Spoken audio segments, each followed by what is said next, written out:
Hey, what is up guys? GuitarRock here. Welcome back to another counter side video. Alright, today's video is going to be about the dives. If you guys haven't done it yet, we still have about 3 to 4 more days at the time of me recording this video before the dive reset is going away.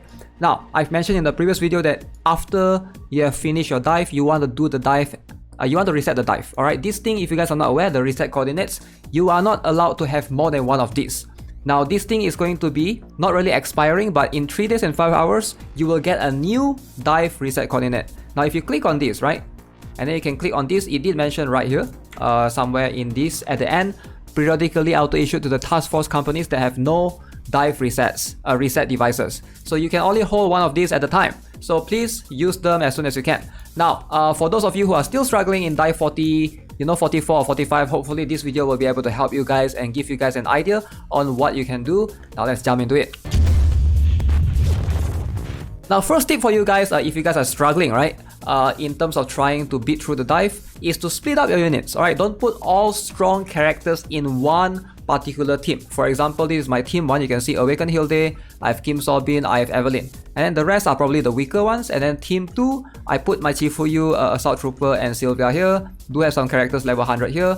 Team 3, I do have this, and then you can start seeing I have some weaker units that's not fully built, not fully level 100, and some of them don't even have gears. For example, Yang Han Solo don't have gears, KFC guy don't have gears, etc. So team 4, I have Irie, Carl Wong, Esterosa right here, and not everybody is fully geared, right? Like Seoyun don't have gears, etc. So keep in mind, this is something that you want to do if you're struggling to beat one particular node. Chances are that maybe you put all your strong characters into one ship, so you want to split it up.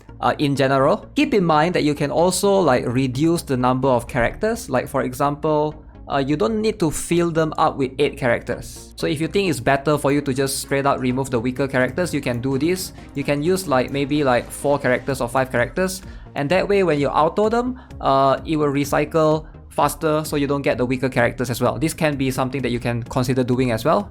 Now let's talk a little bit about the dive mechanic. So I think this is something that not many players know. So basically every team you can set a leader. Now your leader is actually quite important because your leader will appear as support for other ships later on in the battle. Awaken Hilde is a leader, Chifuyu is a leader here, Liumi is a leader here, and then you can see in this one I set Lee Jisoo as leader. So let me switch this to Carl Wong for example.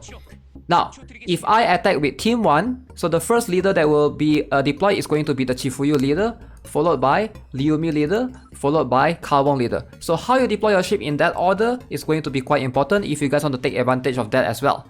So one thing that I can give you guys, let's just jump into it and then I can show you guys along the way. So these are the 5 ships that I have, 5 teams. You can see I don't have I have Enterprise here level 90, this is Gleipnir level 30, it doesn't matter. The ship probably doesn't matter that much, characters are going to be much more important overall. So notice this is how I set it up. So I set it up as the team 1, team 2, team 3 and team 4. So in terms of the leader, Awaken Hilde, Chifuyu, followed by Liumi, followed by Carl Wong. So let's jump into the dive 44 and I'm going to show you guys a couple of things that you can also do to hopefully help you guys to perform better.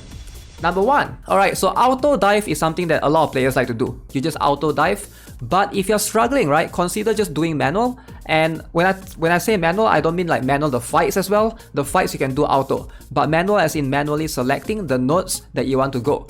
Now why is that important? Because there are some places that are called safe zone that you can take advantage of.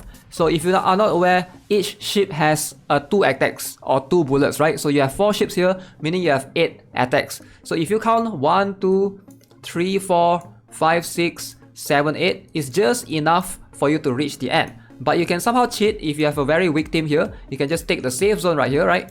Go to this one, boom. And then this will not consume any of the attacks. Notice right there.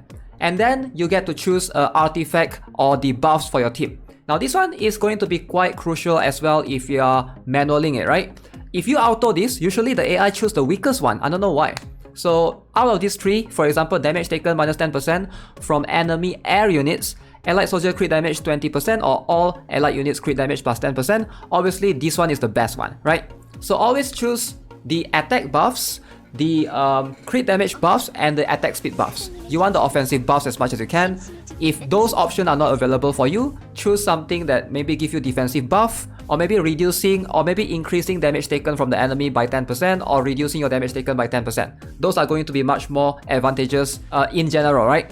Now I can choose between these two which one I want to go to. Obviously, I'm going to take this one. The one with the exclamation mark will guarantee you a buff. Alright, so let's go to this one. And then now I can choose whichever ship that I want. To reiterate again, the leader is going to support your team. So let's say I bring this ship in, right? So my leader is Awakened Hilde, Chifuyu, and Liumi. It's going to deploy in this order. So let's go in. And then you can see what I'm talking about. Alright, so I'm just leaving the battle on auto. You can see the support, the first support to appear is Awakened Hilde. Now, once I have 6 costs, she's going to appear for sure. This is a wave battle, it contains 3 waves to be able to beat the enemy, right? Now, Awakened Hilde is going to appear first, if you guys remember the order, followed by Chifuyu, followed by Liumi. So that's how I've set my characters to help out the other ships, right? So setting the leader, the right leader, is also going to be quite important. As you can see, Awakened Hilde has appeared. Now the next support right here is going to be Chifuyu, right? So it just goes accordingly right there. And then once Chifuyu comes out, it's going to be Liumi. Now, is Awakened Hilde a good leader? Maybe not so much because she is a 6 cost and it takes a while for her to appear, right? And she's just mostly a tank, a defender. If you need damage, you can set like maybe Gaeyun or Carl Wong as leader as well if you want to. That's something that you can consider doing, right? So just remember that whenever you enter the ship, in terms of the order of the first 4 ships, that's going to be how your team enters and support each other in terms of their leaders, right? Okay, so now that I've beaten the battle, I should be able to get 1 more buff from beating this. Now, whether you get 3 star or not, it doesn't really matter that much as long as you just beat it and proceed. So notice, now I get to choose 3 more buffs. So we get to choose between enemies, ground, units attack speed minus 10%, all allied units speed increase, or allied counters attack speed plus 20%. So of course the attack speed makes the most sense. The speed is movement speed. You ideally don't want to take any speed, it doesn't give you benefit. Like you don't really get benefit from your allies moving faster. Maybe in those wave battles so that they can move around faster to a support, but in most cases attack speed, attack, crit damage, these are the best ones. Alright, so now I can take either the safe zone or I can take this one, right? So the safe zone sometimes doesn't give you the buffs. So the one with exclamation mark will guarantee you a buff most of the time. And you can see I didn't get any buff. So if you want the buff, you should have taken the one at the bottom. So hopefully this is going to help you guys a little bit. If you take the safe zone, that one recharges 1 bullet for every ship. So now somehow I have extra battles. So right now I'm going to take this one so that I can go to here later on, the one with the exclamation mark, to get the points. So I'm going to go... Alright, so now I get between these 3 buff options. As you can see, we have all allied units HP regen plus 2%, soldier crit plus 30%, and counter crit plus 30%. Now, crit is going to be not too bad as an option actually. It does give you more, overall damage output, but HP regen is also something that you want to consider as well. So I did get, you can always check your previous buffs by clicking on these three lines right here, right? So previously I got crit damage plus 10%, we already got attack speed plus 20%. So I think we have enough offensive buffs. So taking 1 HP regen plus 2% is going to be not bad right there. So again, like I mentioned, if you want a guaranteed buff, the exclamation mark is going to give you that. This one might not give you any buffs. But let's gamble, right? Sometimes it does, sometimes it doesn't. I'm under attack, okay. So sometimes there's an ambush right there. So we're gonna jump into this one. Alright, let's see, do I get buffs from that? I do get buffs from that.